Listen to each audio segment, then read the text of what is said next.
My life was in a bit of a rut back in 2017. I dropped out of a master's program, was living in a cheap apartment, and was just trying to stack up enough money to figure out my next move. I found a posting on a temp agency website for a records digitization specialist. It paid $25 an hour, which was more than double what I was making at my coffee shop job. The interview was a quick phone call. The man, a project manager, sounded tired. He explained the job was temporary, a 6-month contract. A major medical group had bought out a smaller, older hospital, and they needed all of the old paper records, some going back decades, digitized and archived before the building was sold. The catch, he explained, was the timeline. The work had to be done after hours as the main servers were too busy during the day. My shift would be from 10 p.m. to 6 a.m., Monday through Friday. The location was a massive, sprawling corporate park in the suburbs, about a 30-minute drive from the city. I'd never been a night person, but for that kind of money, I told him I could be. The office park was called Westwood Commons. It was one of those sprawling 1990s-era campuses with about a dozen identical-looking 3-story buildings, all dark glass and beige concrete, all connected by landscaped courtyards and covered walkways. My building was 7. The project manager, a guy named Dave, met me on my first night to give me my access card and show me the ropes. The building was huge and almost completely empty. The medical group's billing department used the first floor during the day, but they were long gone by the time I arrived. The entire second and third floors were dark, empty seas of cubicles. The company that leased the space went under last year, Dave explained, his voice echoing in the massive, dark room. So, you've got the place to yourself. My office was on the 3rd floor. It wasn't really an office, just a large, glass-walled conference room that had been repurposed. It contained 3 massive humming scanner/server units, a pallet of empty file boxes, and my workstation. My job was simple. Go down to the sub-level archive, grab a banker's box of old files, bring it up, and feed the documents one by one into the high-speed scanners. The software would do most of the work. I just had to be there to clear paper jams and manually type in any names the system couldn't read. But the bulk of the files weren't even in my building. They were in the deep archive, which was in the sub-level of Building 4 across the courtyard. The first few weeks were honestly pretty great. The silence was the biggest thing. It was so profound that I could hear the hiss of the fluorescent lights in my office. I'd listen to podcasts and audiobooks, drink terrible coffee from the empty break room, and just feed paper into a machine. My only human contact was the single security guard, an older guy named Sal, who sat at a desk in the lobby of Building 1. I'd wave to him on my way in and wave on my way out. I never saw him do his patrols. I was, for all practical purposes, the only living soul in a multi-million square foot office park. The routine was always the same. I'd get in at 10 p.m. I'd go to my office, boot up the systems. Around 10:30, I'd take the elevator down to the ground floor, swipe my card to get out into the courtyard, and walk the 100 yards or so to Building 4. The courtyard was always lit by dim orange pathway lights. It was landscaped with bushes and trees that looked black in the dark. It was always dead silent. No cars, no people, just the distant hum of the highway. Building 4 was completely vacant. My key card only gave me access to the lobby and the service elevator. I'd take the elevator down to SL, sub-level. This archive was massive. It was a concrete tomb, cold and smelling of dust and old paper. It was a single, cavernous room filled with rows and rows of those rolling metal shelves, the kind you move with a crank. The lights were on a motion sensor, so as I walked, rows of lights would click on ahead of me and click off behind me. It was its own little universe of sound. The click-clack of my shoes on the concrete, the whir of the crank, the rumble of the shelves moving, and the click, click, click of the lights. I'd find the box I needed, load it onto a little dolly, and wheel it back to my office. This is where the first off thing happened. It was about a month into the job. I was in the Building 4 archive, deep in the back rows. It was probably 2 a.m. I was looking for a specific box, and the lights in my section were on. The rest of the archive, maybe 100 feet away, was in darkness. I was running my finger along the labels when I heard it. A sound. It was a single sharp tap. It sounded like someone rapping their knuckle hard on one of the metal shelves. It came from the darkness, way at the other end of the room. I froze. My heart did a painful little thump. "Hello?" I called out. My voice sounded tiny. No response. Just the hum of the ventilation. I stood there for a full minute, listening. The lights in my section were the only ones on. I was suddenly aware of how dark the rest of the room was. I told myself it was the building settling. An old pipe. The HVAC system. I grabbed my box and I walked, fast, back to the elevator, the lights clicking on ahead of me and off behind me. As I waited for the elevator, I stared back into the dark archive. I had the undeniable prickling on the back of your neck feeling that I was being watched from the darkness between the shelves. I tried to shake it off. I went back to my office, put on my music, and got to work. But the building didn't feel empty anymore. It felt quiet, like it was holding its breath. A week went by. Nothing. I'd convinced myself I was just tired. The night shift plays tricks on you. I had my routine. I was scanning files, reading about old, forgotten illnesses and procedures. It was mundane. The next incident was on the 3rd floor in my building. My glass-walled office looked out over the massive, dark floor of empty cubicles. The only light came from my office and the red and green exit signs at the far end of the hall. The rest of the floor was a grid of shadows. I had my headphones on, listening to a history podcast. I glanced up, just a reflex. At the far end of the hall, by the fire escape, the motion sensor light clicked on. I took my headphones off. The silence of the floor rushed in. I watched the light. It stayed on for about 30 seconds as programmed and then clicked off, plunging the hallway back into darkness. My heart was hammering again. I was the only person on the floor. I was the only person in the building. There was no way I could have triggered a sensor that was 100 feet away. I grabbed my phone and pulled up the security camera app Dave had made me install just in case. I aimed it at the feed 4, 3rd floor hallway. It was grainy night vision green. I watched. Nothing. Just an empty hallway. I told myself it was a rat. A big one. Or faulty wiring. I tried to go back to work. 10 minutes later it happened again. Click. The light came on. I stared at it. I watched the camera feed. Empty. The light went off. Click. It came back on. This time it was joined by the next light in the sequence. The one just outside the men's restroom. The next light. It was a chain reaction. Something was moving down the hallway directly toward my office, setting off the sensors one by one. It was just outside the main cluster of cubicles now. It was in the cubicle area, maybe 40 feet from my glass door. I could see the light spilling onto the tops of the empty gray dividers. I was frozen. I was hiding behind my monitor, staring into the darkness. I couldn't see anything moving, but the lights were coming on, one after another, closer and closer. The last light, the one right outside my glass office, clicked on. The hallway was fully illuminated. There was nothing there. I sat, not breathing, for 5 minutes, staring at the empty, lit hallway. Then, one by one, starting from the far end by the fire escape, the lights clicked off in sequence. Click, click, click, until the floor was dark again. I called Sal, the security guard.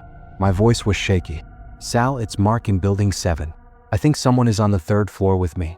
The motion lights are going off. Sal sounded annoyed. All right, I'm on my way. Probably just a short in the system. It took him 10 minutes to drive his little golf cart over and let himself in. I met him by the elevators. He was a big guy, past retirement age, and he smelled like cigar smoke. He sighed and shined his flashlight down the dark hall. See? Nothing. But the lights. Kid, these buildings are old. The wiring is crap. It's probably a power surge. Go back to work. He didn't even walk the floor. He just got back in the elevator and left. I felt like an idiot, and I felt angry. But mostly I was scared. I locked the glass door to my conference room. Felt stupid. It was glass, but it made me feel a tiny bit better. The rest of the night was quiet. The final night was 2 nights later. I dreaded going to work. I dreaded the walk to building 4. I got to the sublevel archive around 11 p.m. I decided to just grab 2 boxes so I wouldn't have to come back. The room was cold. The lights clicked on and off as I moved. Click, clack, click. I got my boxes and was heading back to the elevator. I was in the main aisle. The lights were on all around me. I heard the sound again. Not a tap. A scrape. A loud metallic scrape. It came from the shelves to my right. I jumped, dropping my boxes. Paperwork scattered. Who's there? I yelled. And from the darkness at the end of the aisle, a light clicked on. And another. And another. Just like in the hallway. Something was moving. I didn't wait. I abandoned the dolly and the files and I ran. I sprinted for the elevator, slamming the up button. The lights in the archive were clicking on and off behind me randomly like a disco. The elevator dinged and opened. I jumped in, hit G4 ground, and frantically hit the door close button. As the doors were sliding shut, I saw it. For just a fraction of a second. At the end of the aisle, standing under a flickering fluorescent light. It wasn't a person. It was tall. Impossibly tall and thin. Its arms looked too long for its body and it was bent over, its head cocked at an unnatural angle. It was just watching me. The doors closed. I burst out into the courtyard, gasping. It was a cool night, but I was drenched in sweat. I ran across the courtyard to building 7, fumbling with my key card. I got inside into the bright, safe lobby, and took the elevator to the 3rd floor. I was shaking. I was going to grab my bag, my keys, and I was going to leave. I didn't care about the job. I got to my office. The lights were on, the scanners were humming. Everything was normal. I grabbed my jacket. I shut down my computer. And then my desk phone rang. I froze. This phone had never rung. It was an internal line only for use between offices, but there was no one else. I looked at the little digital display. It wasn't a number. It just said, "Internal call, sublevel 4. It rang again. A shrill, digital shriek in the silent building. I backed away from the desk. It rang a 3rd time. Then it stopped. The silence that followed was heavier than anything I'd ever experienced. I stared at the phone, and then I heard it. A sound, not from the phone, not from the hallway. A slow, deliberate scratching. It was coming from the glass door of my office, the one I had locked. I looked up. There was nothing there. Just the dark, empty cubicle farm reflected in the glass. But the sound was undeniable. Scratch, scratch, scratch. Like a fingernail or a key being dragged slowly down the outside of the glass. I didn't even grab my bag. I ran. I hit the fire escape at the other end of the hall. I slammed through the door, triggering the alarm, and I bounded down 3 flights of stairs. I burst out into the parking lot and ran to my car. I got in, locked the doors, and sped out of there. I never went back. I emailed Dave and told him I quit, effective immediately. I didn't give a reason. They mailed me my last check. I still have nightmares about that place. Not about the thing in the archive. Not even about the phone call. I dream about the sound. That slow, methodical scratching on the glass. And the empty reflection showing nothing but the dark office behind me, and the horrible, certain knowledge that something was standing right on the other side. In 2012, I was a sophomore in college, and like every other communications major, I was desperate for any experience that would look good on a resume. I got an internship at a local AM radio station. It wasn't glamorous. It was WRKT 1380 AM, a tiny station in an old brick building on the forgotten edge of town. It mostly played syndicated talk shows, high school football, and polka music on Sunday mornings. After a few months of fetching coffee, I finally got a real on-air shift. The catch: it was the graveyard shift, midnight to 5 a.m. Friday and Saturday nights. My job was a massive overstatement. I was basically a board operator. My entire shift consisted of babysitting a pre-recorded, nationally syndicated conspiracy theory talk show that ran from 12 a.m. to 4 a.m. I just had to make sure it was playing, run the local commercials at the right time, and at the top of every hour, turn on my mic and say, "You're listening to WRKT 1380, serving the Tri-County area." From 4 a.m. to 5 a.m., I just played a pre-made playlist of classic country. The station itself was creepy. It was a 2-story brick building, but the entire station was on the ground floor. The upstairs was just locked and used storage. The building was set way back from the main road, at the end of a long, unpaved driveway. Behind it, in a fenced-off field, was the massive red and white broadcast antenna, its single red light blinking against the stars. The studio was ancient. I mean ancient.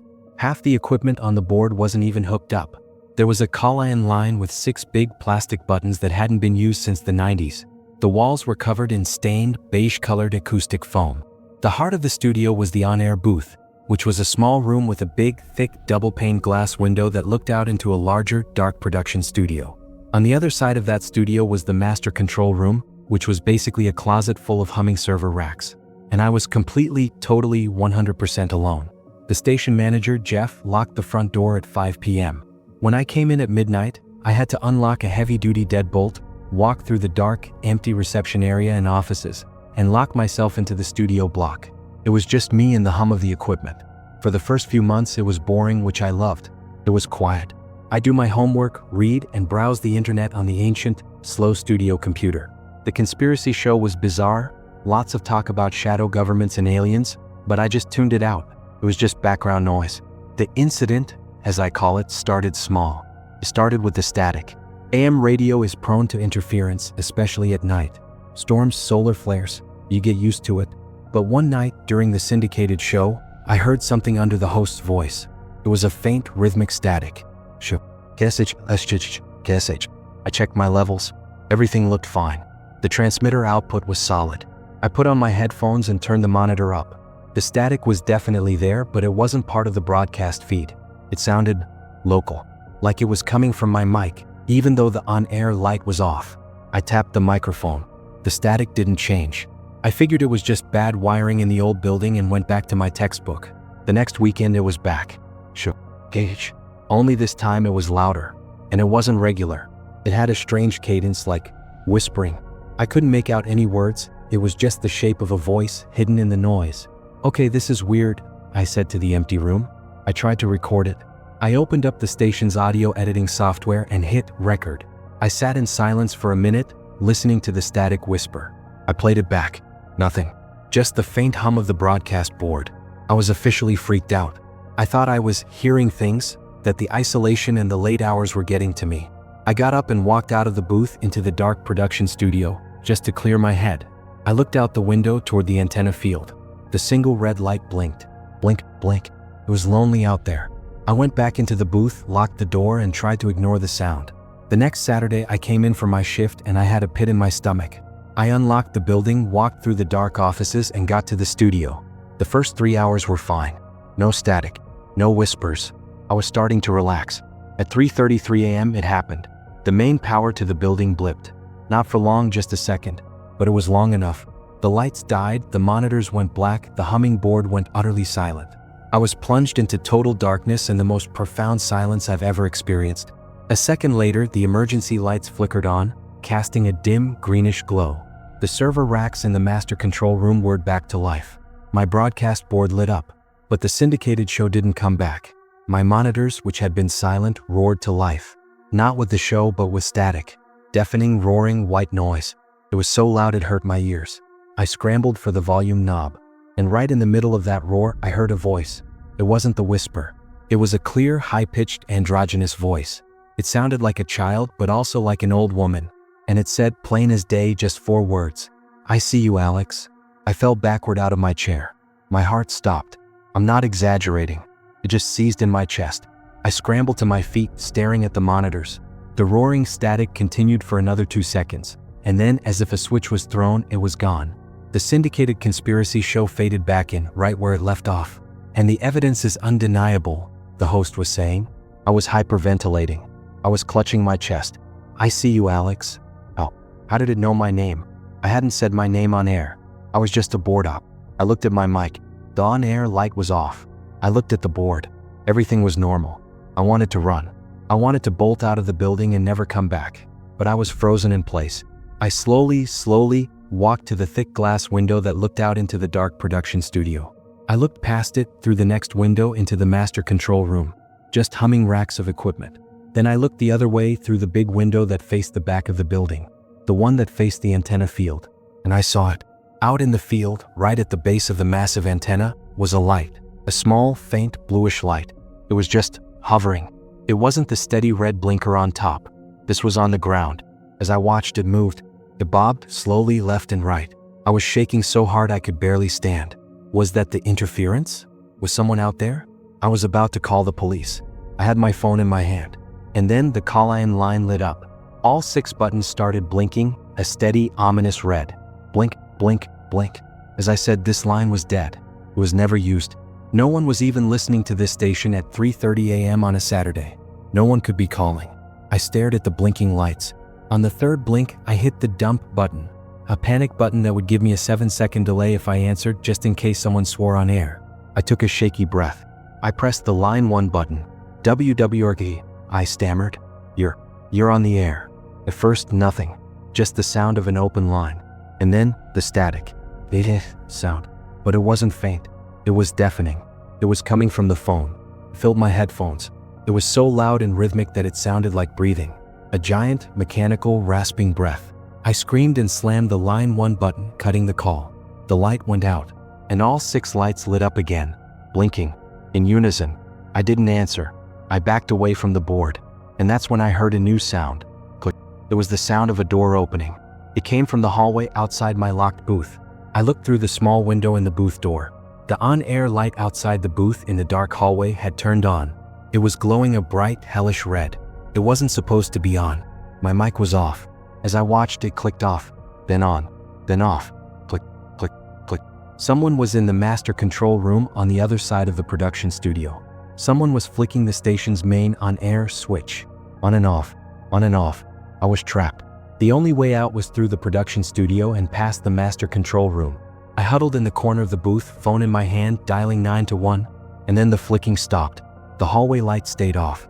The production studio, the room right outside my glass window, was dark. I could just barely see the shape of the mixing board and the empty chairs. A shadow moved. It was in the production studio. A shadow detached itself from the other shadows and moved toward the glass. I stopped breathing. I was pressed against the acoustic foam, trying to be invisible. A shape resolved from the darkness. It was a man, or shaped like one.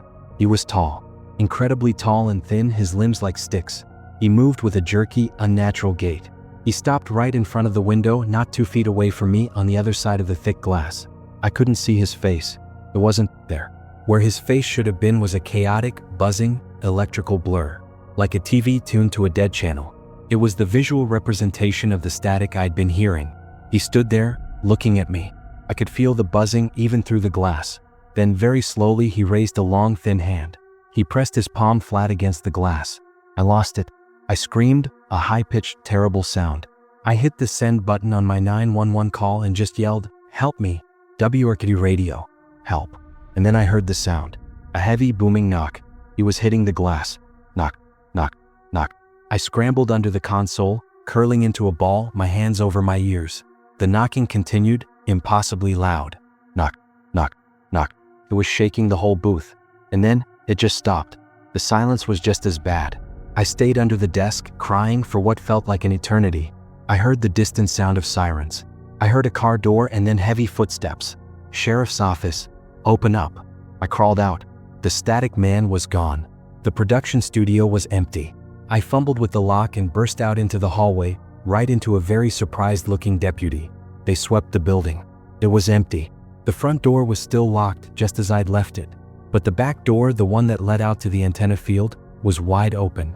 The deadbolt, a solid steel bolt, had been snapped in half, the wood of the door jamb splintered. They found footprints in the mud near the base of the antenna. But they weren't shoe prints. They were just deep, narrow holes, like someone had been walking on stilts. I quit the next day. I changed my major to accounting. I never, ever listened to AM radio. Sometimes, though, when I'm driving late at night and the FM station fades out, I'll hear it in the hiss between stations. That faint, whispering cadence. And I know he's still out there broadcasting. I've been a long-haul trucker for most of my adult life. You get used to the loneliness. You even start to prefer it. It's just you, your rig, and the road. You have your own little world in the cab. You learn the rhythms of the highway. You know which truck stops have the good coffee and which ones to avoid. And you learn about the empty places. The emptiest place I know is the stretch of I-80 that cuts across northern Nevada. They call it the Great Basin. It's not just desert. It's high-altitude, cold desert. There are stretches out there where you won't see another car, another light, another anything for over 100 miles. It's just you and the stars. And at 3 a.m., that kind of emptiness feels final. This happened about 5 years ago on a run from Sacramento to Salt Lake City. I was driving a brand new rig, hauling a full load of medical supplies. I gassed up in Reno, grabbed a big thermos of coffee, and settled in for the long, dark haul across Nevada. My cab was my sanctuary. I had my satellite radio playing low, a classic rock station. I had my CB radio on channel 19, but it was dead quiet. Most drivers don't chatter much that late unless there's a problem. I was about 2 hours east of Reno. The road was a perfectly straight black ribbon. The moon was just a sliver. I passed the sign that said, "Next services, 110 miles." This was the deep empty. My CB radio crackled. It was so sudden it made me jump. A voice came through. It was faint, full of static. A woman's voice. It said one word, "Help." I sat up straight. I grabbed my mic. That's a 10 to 20 on the female voice asking for help? What's your location? Nothing. Just the low hiss of the open channel. I figured it was skip. On clear nights, AM signals like a CB can bounce off the atmosphere and you can pick up transmissions from hundreds, even thousands of miles away. I'd heard snippets of conversations from Mexico before.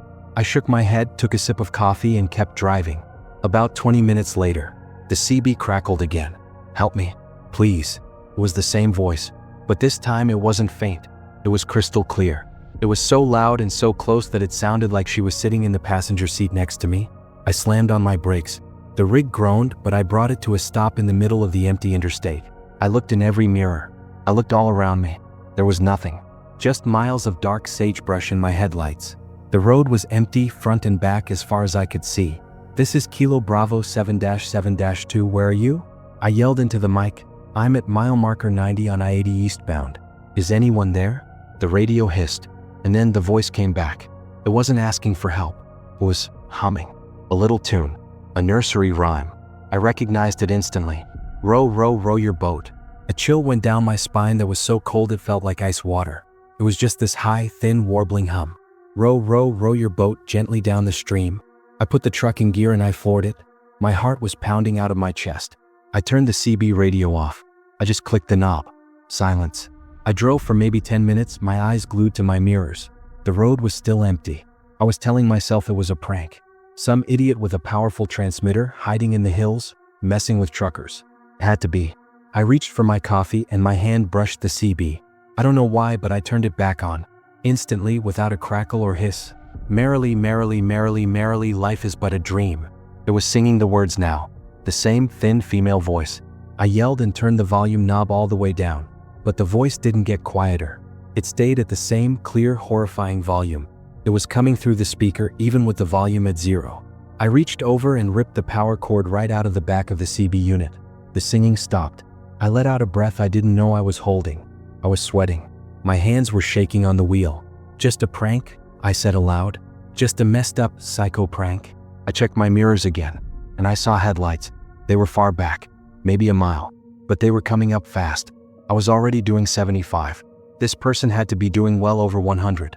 I kept my eyes on the mirror. The lights grew, resolving into a single vehicle. It looked like an old, beat-up pickup truck. One of those 1980s models, all rust and primer.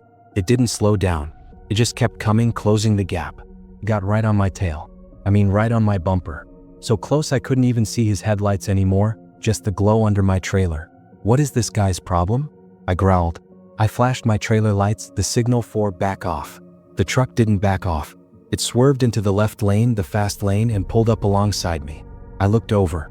It was an old Ford, dark green or black, covered in rust. The driver's side window was down.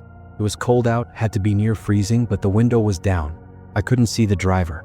He was a shadow. But I could see the passenger. It was a woman. She was pale with long, dark, stringy hair. She was just staring at me. Her face was pressed right against the passenger window. She wasn't scared. She wasn't angry. She was smiling. A wide, unnatural, teeth-baring smile. And then, from the dead CB radio, the singing started again. "Row, row, row your boat." I screamed. The pickup truck swerved at me. It crossed the line, heading right for my cab. I laid on my horn and swerved onto the shoulder, gravel flying everywhere. The pickup swerved back into its lane. It was toying with me. It slowed down just a little to stay right next to my cab. I sped up. It sped up. I slowed down. It slowed down. It was boxing me in. I looked over again. The woman was still there, still smiling. And she raised her hand. And she waved. A friendly little hello wave. My CB radio exploded with static, and then the voice, now a shrieking, horrible, distorted sound. Gently down the stream. The pickup swerved hard. It slammed into my front passenger side tire. The bang was like a bomb. My whole rig shook. I fought the wheel, trying to keep from jackknifing. The pickup bounced off, then came back, hitting my cab door this time. Crunch. Sparks were flying. The sound of metal on metal was deafening. I was going to die. Out here, in the middle of nowhere, at the hands of these things. A primal kind of rage took over. I wasn't going to let them. I had 80,000 pounds of truck and cargo. He had a 2-ton piece of junk. As he came in for another hit, I didn't swerve away. I swerved into him. I jerked the wheel to the left, hard. My front bumper caught his rear quarter panel. It was like hitting a tin can. I heard it crumple. I kept turning into him, pushing his truck across the fast lane, right toward the concrete median. The woman's smiling face disappeared. I saw her mouth open in a soundless, "Oh." The pickup hit the median, but I didn't let up. I kept pushing. The truck was grinding along the concrete wall, a shower of sparks and shrapnel. Then its front wheel caught the barrier. The pickup was ripped from my bumper. It spun out violently, end over end. It flipped twice, sparks lighting up the darkness, and then crashed, upside down, into the median wall about a quarter mile behind me. I didn't stop. I didn't slow down. I didn't look back. The singing on the CB had stopped. The cab was silent. I drove, my hands shaking so badly I could barely hold the wheel. I drove for 2 straight hours until I saw the lights of the Salt Lake City suburbs. I pulled into the first truck stop I saw, the sun just starting to tint the sky pink. I sat in my cab for a long time, just listening to my heart pound. When I finally got out, my legs were weak. I went to check the damage. My passenger side was a mess. A long, deep, green-colored scrape ran from my front wheel all the way back to the sleeper. The door was dented, and I saw something. Wedged into the seam of my passenger door, caught in the bent metal, was a scrap of fabric. It was plaid like from a flannel shirt, and tied to it was a single long dark strand of hair. I pulled it out. I threw it on the ground. I went inside, bought a new CB radio. I took the old one, the one that was still unplugged, and I threw it in the truck stop dumpster. I take a different route now. I go south through Vegas. It adds 6 hours to my trip. I don't care. I will not drive the Great Basin in the dark, because I know what's out there, and I know it waits for the empty places. When I was in grad school, I got a job as an overnight security guard at the city's main historical museum. It was, for the most part, the easiest job I'd ever had. I worked from 11 p.m. to 7 a.m., 3 nights a week. The pay was decent, and the entire shift was almost total silence, which meant I could get all of my required reading done. The museum was an old, beautiful, neoclassical building. Marble floors, grand staircases, massive, echoing halls. My partner was a guy named Ben who was a retired cop. We were the only 2 people in the entire 4-story building besides, as Ben liked to joke, the mummies. Our routine was simple. The main security desk was in the ground floor lobby. Ben and I would check in and then we'd split the building. He would take the first and second floors. The first floor was natural history, dinosaur bones and dioramas of taxidermied animals. The second floor was ancient worlds, Egypt, Greece, and Rome. I had the third and fourth floors. The third floor was the history of the city exhibit, and the fourth was rotating modern art. My main post was a small desk on the third floor, right outside the art gallery. My patrol took about 30 minutes. I'd walk the perimeter of the third floor, then go up the grand staircase to the fourth, walk that perimeter, and then come back to my desk to read for an hour. Then I'd do it again. The fourth floor was just large, empty rooms with strange sculptures and paintings.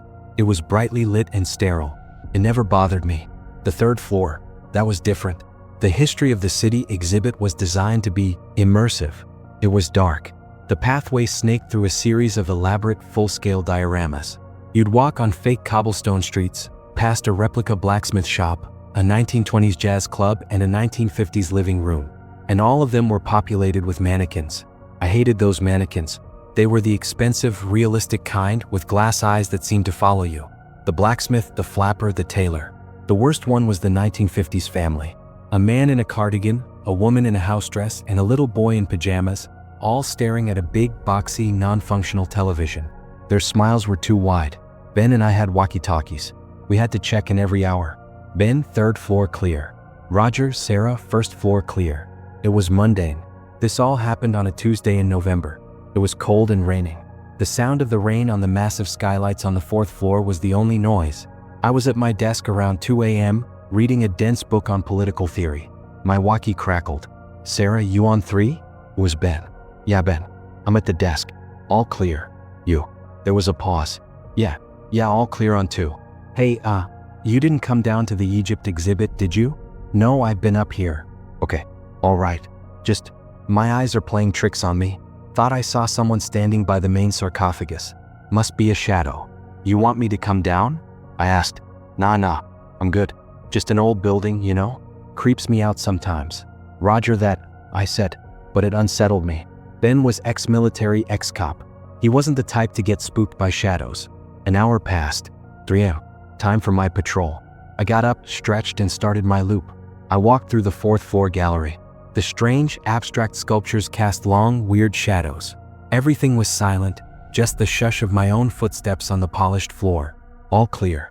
I went down the grand marble staircase to the third floor. I entered the history of the city exhibit. This is where it always got creepy. The lights were dim, the music of the exhibit, faint, tinny, old-timey tunes, was on a low loop. I walked past the blacksmith. His plastic eyes stared blankly at his anvil. I walked past the jazz club. The flapper mannequin was frozen, a champagne glass in her hand. I got to the 1950s living room. The fake TV cast a bluish glow. The dad in his chair. The mom on the sofa. The little boy on the floor. And I stopped dead. The little boy mannequin. He wasn't looking at the TV. His head was swiveled all the way around and he was staring right at me. His glass eyes were wide. His painted-on smile looked, for the first time, like a grotesque, knowing grimace. I actually whimpered. I backed away. No way. I shined my flashlight at it. It was just plastic. It couldn't have moved. I'd been staring at it for months. It always looked at the TV. I reached for my walkie. Ben, you there? Static. Ben, come in. This is Sarah. Just a hiss. Ben? A sound came from the walkie. Not his voice. It was a gurgle. A wet, choking sound, and then a burst of static. And then silence. I was terrified. I ran out of the exhibit, back to the main hall by the staircase. Ben? I shouted, my voice echoing. The museum echoed back. I called his name again. Nothing. The rain on the roof seemed to get louder. Protocol was clear. If one of us was non-responsive, you call 911 and wait at the main desk. But Ben was my friend. I broke protocol. I ran down the grand staircase to the second floor. Ben? The second floor was dark. The exhibits here were lit with dramatic, low-light spotlights. The Ancient Worlds Hall was a long gallery. At the far end was the main attraction, the sarcophagus standing upright in a big glass case. Ben, are you in here? The lights in the hall were flickering. The spotlights on the statues of Roman emperors were blinking, making it look like they were moving. I walked slowly down the hall. This isn't funny, Ben. I got to the Egypt exhibit. It was the darkest part of the hall. The centerpiece was the sarcophagus, a massive, ornate, 3,000-year-old stone coffin, and the glass case around it was open. The thick, tempered glass door was swung wide. No, I whispered. I walked closer. The sarcophagus itself, the heavy stone lid, was ajar. It was open, just by a crack, maybe an inch. A sliver of pure, pitch darkness from inside. I heard a sound, a creak. It came from behind me. I spun around. I was at the end of the hall. I looked back toward the staircase. In the early man exhibit, just 50 feet away, a glass display case was shattered. The one that held the primitive tools. I could see the broken glass glinting on the floor. And I could see that the main item, a heavy, polished, prehistoric stone axe, was gone. My walkie crackled to life. It wasn't static. It was a voice. My voice. Ben, third floor clear, it chirped. It was a recording. It was my check-in from 2 a.m. And then Ben's voice. Roger, Sarah, first floor clear. And then my voice again. Ben, third floor clear. And again. Ben, third floor clear. It was looping. My own voice, over and over, a hollow, dead sound in the dark. I ran for the main staircase back toward the lobby. I was halfway down the steps when I heard a crash from the second floor. I looked back. Something was standing in the archway of the Ancient Worlds exhibit. It was silhouetted against the flickering lights. It was tall and wrong. It was impossibly thin, and it was wrapped in something. Rags? Bandages? It was lurching. A slow, stiff, dragging walk. And it was holding something heavy in its hand. The stone axe. It saw me. It let out a sound. A dry, rattling hiss, like sand pouring out of a box. I fell down the last few stairs, got up, and sprinted across the main lobby.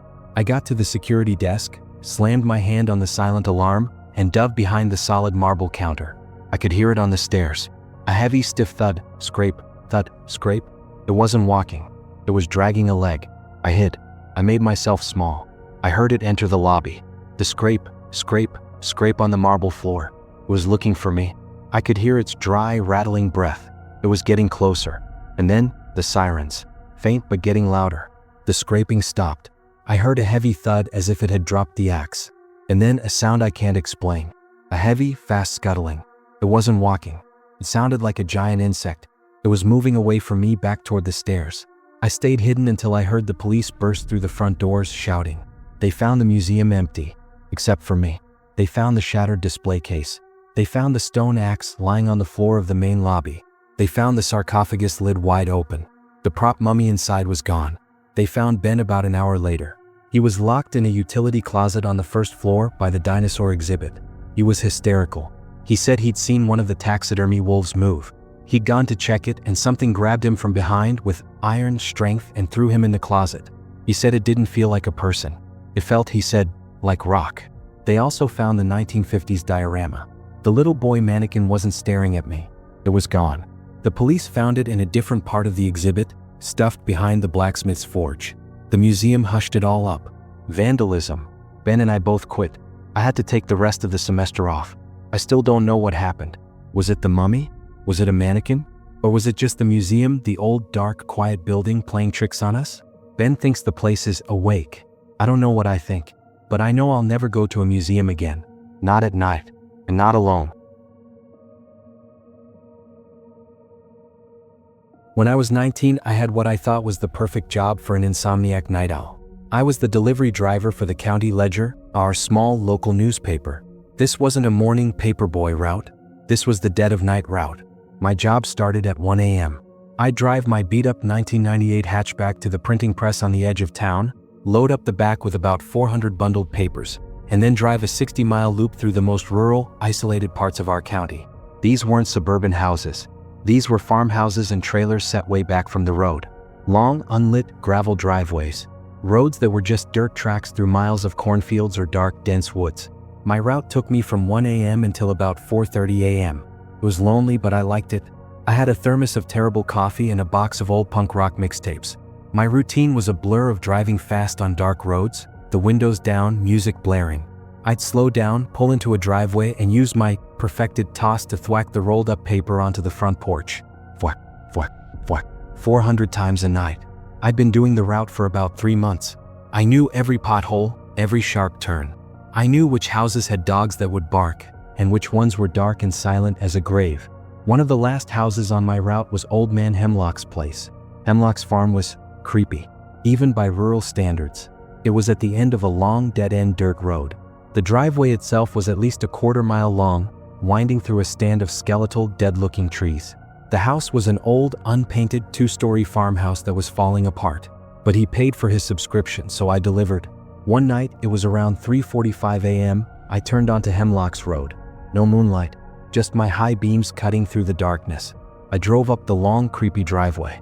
I slowed my car to a crawl, rolled down my window, and did my usual toss. The paper hit the wooden porch with a satisfying thwack. I put the car in reverse and started backing out. As I did, my headlights swept across the front of the house, and my heart jumped into my throat. Someone was sitting on the porch, in the rocking chair. It was just a silhouette, but it was unmistakably a person. Sitting perfectly still in the rocker in the pitch black at 3:45 in the morning. I didn't even think. I slammed the car into drive and peeled out of that driveway, mud flying. I figured it was just Hemlock himself. He was an old, weird recluse. Maybe he couldn't sleep, but it was creepy. The image of that dark shape just sitting stuck in my head. The next night, I was dreading that house. I saved it for the very end of my route. It was almost 4:30 a.m. I turned onto the road. I drove fast up the driveway. I looked at the porch. Empty. The rocking chair was still. I let out a huge breath of relief. I laughed at myself. I did my toss. It was a bad one, landed in the bushes, but I didn't care, and I backed out. As my headlights hit the end of the driveway where the mailbox was, I saw it. It was standing by the mailbox. The same silhouette, just standing, stock still, facing the road. I screamed. I didn't even slow down, just yanked the wheel, turned onto the dirt road, and gunned it. I looked in my rearview mirror. It was still standing there, getting smaller, just a black shape in my red taillights. I was done. I was going to quit. I got home, my hands shaking. I told my boss I wasn't delivering to that house anymore. He laughed and said, "What's the matter, Leo? Afraid of old Hemlock?" I told him he was out, standing by his mailbox. My boss just shrugged. "He's a weirdo. Just throw the paper and go. Don't stop." I needed the money, so I kept the job. But I changed my routine. I drive by Hemlock's Road, and at 40 miles an hour, I just throw the paper out my window in the general direction of his driveway. It probably landed in a ditch. I didn't care. But the feeling of being watched, it didn't stop at Hemlock's Road. It started to feel like it was on the whole route. I'd be driving down a long, dark stretch, cornfields on either side, and I'd feel it. That eyes on the back of your neck feeling. I'd see a glint of light in the woods. I'd swear I saw a shape standing at the edge of a field just outside my headlights. I started driving with my windows up, my doors locked. The punk music didn't help. The silence between songs was too loud. I started hearing noises. A thump from the back of my hatchback. I'd pull over, heart hammering, and check. It was just the bundles of paper shifting. A click from the passenger side. It was just the old car cooling down. I was becoming a wreck. I was paranoid. I was jumping at every shadow. Then came the last night. There was a massive storm. One of those late autumn thunderstorms with wind and a cold, driving rain. It was the worst night possible for the route. The dirt roads were turning to mud. I was running late. I was miserable. My old car's wipers could barely keep up. I was skidding all over the place. And then my car started to act up. The headlights would flicker. The engine would sputter. No, no, no, I begged it. Not now. Not out here. I was on the darkest stretch of my route, a 5-mile road through the thickest part of the state forest, and my car died. The engine sputtered, coughed, and went silent.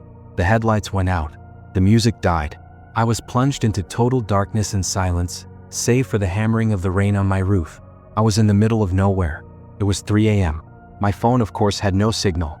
I tried the key. Click, click, click, click. The battery was dead. I was stranded.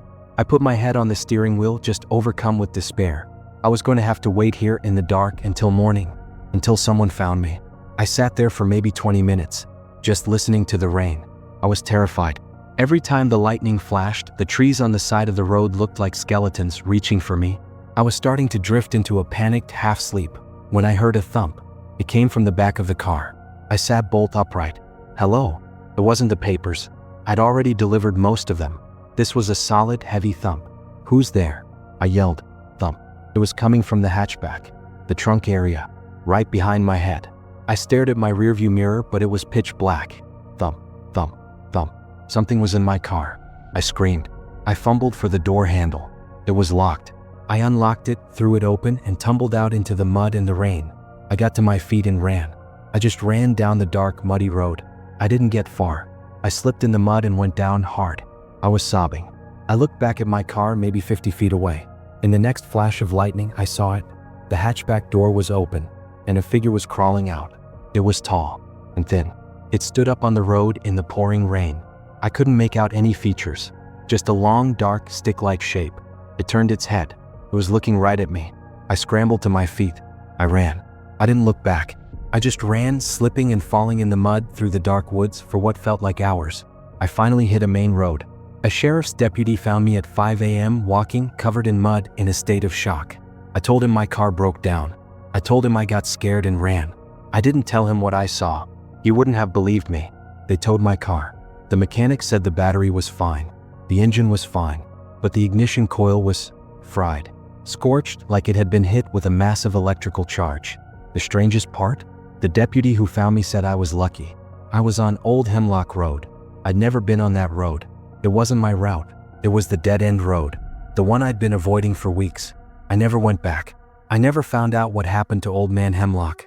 I moved out of that county a month later, but I know what I saw crawl out of my car. I'd been driving it around for weeks. That thump I'd been hearing, it wasn't the papers. It had been in there with me, hiding, waiting. And the silhouette I saw on the porch? That wasn't Hemlock. It was waiting for its ride.